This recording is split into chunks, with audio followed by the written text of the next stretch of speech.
Kita mundur ke 20 plus tahun yang lalu pas mama gue masih jadi kembang desa yang cantik. Dia lebih sibuk nge-upgrade diri sendiri daripada harus nempel sana sini ke cowok. Untung kamu belum naik bis. Abang mau minta tolong, boleh gak?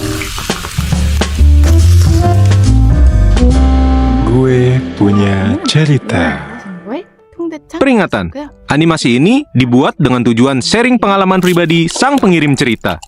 Dimohon untuk menghargai cerita tanpa menyudutkan beberapa pihak. Selamat menonton. Guys, kalian pernah denger gak sih kalimat cinta bisa tumbuh kapan aja di tempat tak terduga? Jujur, sebenarnya gue kurang percaya sama kata-kata itu. Tapi ternyata ada beberapa orang di dunia ini yang ngalamin kejadian yang sesuai sama kata-kata itu. Salah satunya orang terdekat gue. Hai, maaf baru mulai udah langsung cinta-cintaan aja gue. Hehe. Kita kenalan dulu deh ya.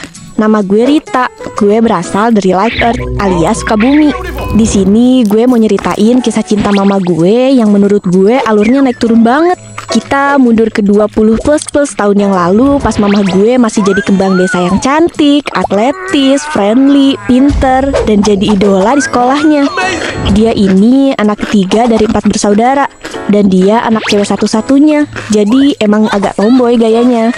Baju-baju yang dia pakai rata-rata turunan dari kakak-kakak laki-lakinya. Tapi ya dia gak pernah ambil pusing sih, jadi gas-gas aja dia pakai. Mama gue ini dari dulu emang suka banget ikut ekstrakurikuler, kayak voli atau paskibra gitu. Dan ya pasti ada aja yang demen sama dia, entah itu kakak kelasnya atau pembimbingnya. Dan lu tahu yang bikin gue kaget? Alamak, kagetnya. Kadang guru-guru yang masih bujang-bujang pun ada aja yang demen sama mama. Dan entah gimana ya gue nyebutnya, mama gue ini pinter manfaatin situasi gitu. Jadi bisa dibilang hidupnya itu dipermudah karena banyak yang demen sama dia. Kayak misalnya dulu tuh kan gak semua murid bisa pakai barang-barang kayak mesin ketik atau komputer gitu. Nah mama gue bisa aja tuh pakai barang-barang itu dengan bantuan guru yang demen sama dia.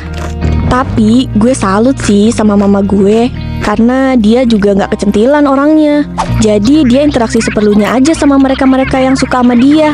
Dia lebih sibuk nge-upgrade diri sendiri daripada harus nempel sana-sini ke cowok. Nah, ada satu waktu di mana eskul paskibra di sekolah mama ngundang Abri buat sesi latihan spesial gitu. Dan yap, benar sekali. Ada salah satu Abri yang kecantol sama mama.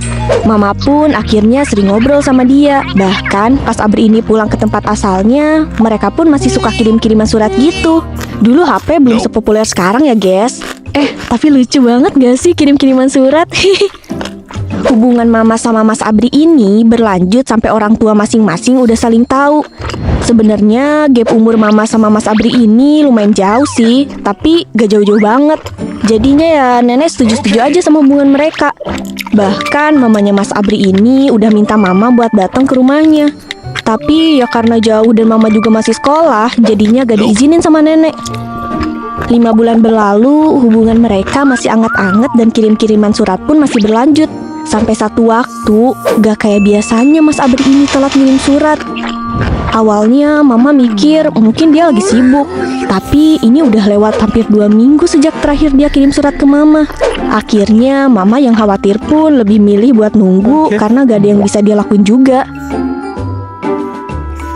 Akhirnya di suatu pagi Pak Pos datang dan mama langsung lari kesenengan pas ambil surat yang diantar Pak Pos. Tapi pas dia lihat suratnya, ternyata orang yang ngirim surat bukan Mas Abri yang dia tunggu, tapi mamanya Mas Abri. Tanpa pikir panjang, mama pun langsung buka suratnya. Awalnya mama masih senyum pas baca paragraf awal, sampai ada satu baris yang bikin mama lemes dan langsung ambruk di teras rumah. Mary, saya mau mengabarkan kalau Bara sudah meninggal dunia. Beliau gugur saat bertugas. Mohon maaf ya kalau selama ini Bara ada salah. Mama waktu itu langsung nangis, tapi tatapannya kosong. Dia benar-benar terpukul. Nenek yang tahu kalau mama itu jarang nangis, langsung panik lihat mama nangis dan cepet-cepet lari nyamperin mama.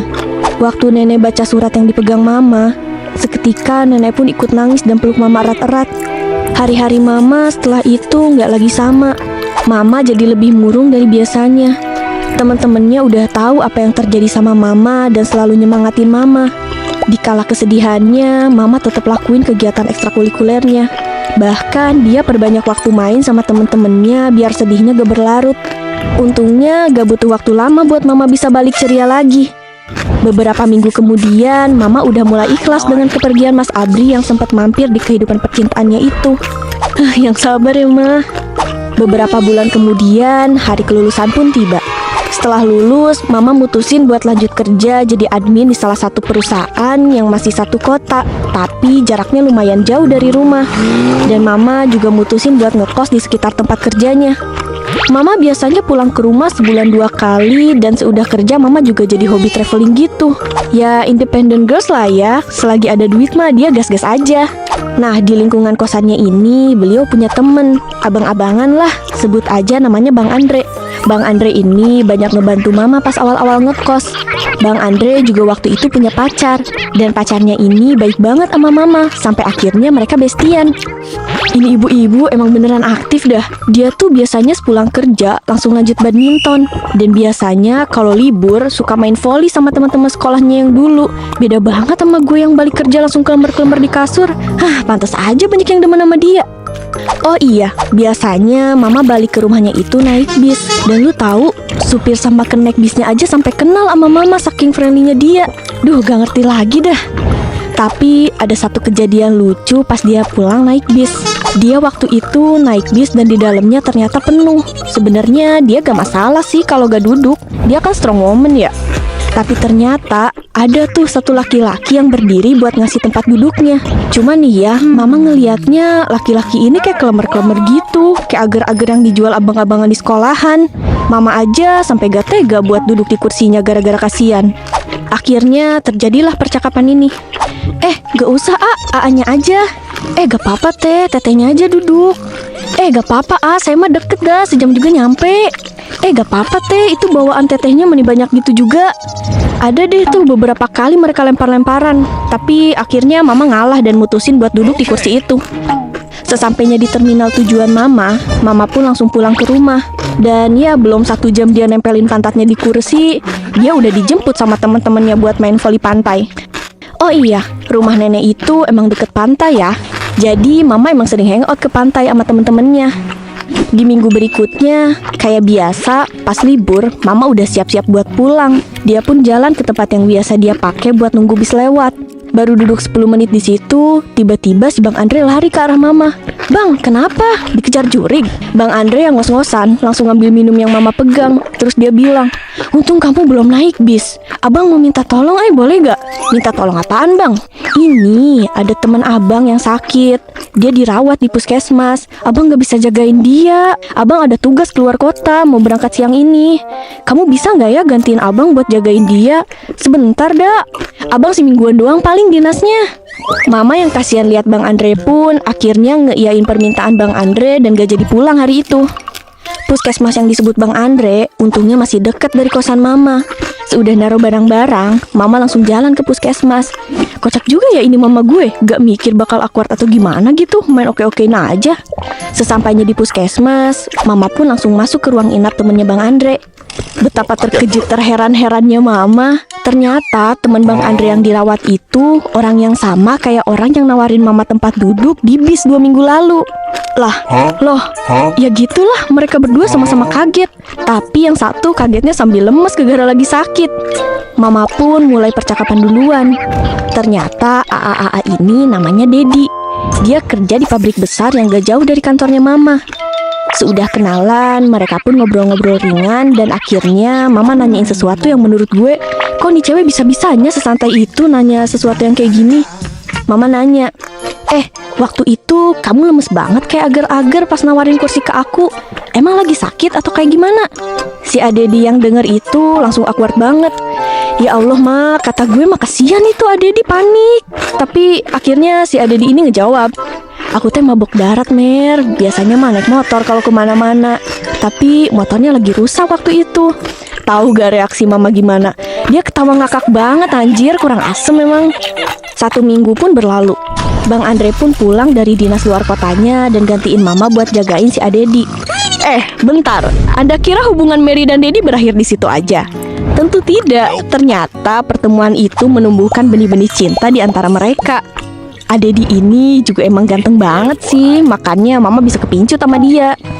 Adedi ini laki-laki yang berhasil bikin mama ngerasain lagi jatuh cinta setelah sekian lama. Dia juga bisa nutupin luka hati mama dari kejadian kehilangannya beberapa bulan yang lalu. Di balik pertemuannya dengan mama yang momennya emang agak kocak, Adedi ini sosok yang mandiri, penyabar, penyayang, dan gak berusaha keras buat kelihatan keren di depan mama. Dia tuh beneran jadi diri dia sendiri, dan mama beneran jatuh cinta sama karakter Adedi. Mama memang kelihatan mendominasi, tapi ajaibnya, mama selalu ngerasa diayomi sama Adedi ini. Mama emang gak butuh orang yang lebih kuat atau lebih bisa ngatur segalanya.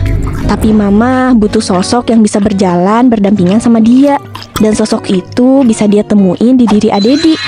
Duh, udahan deh nyebut Adedinya. Mulai sekarang gue nyebut dia ayah aja ya.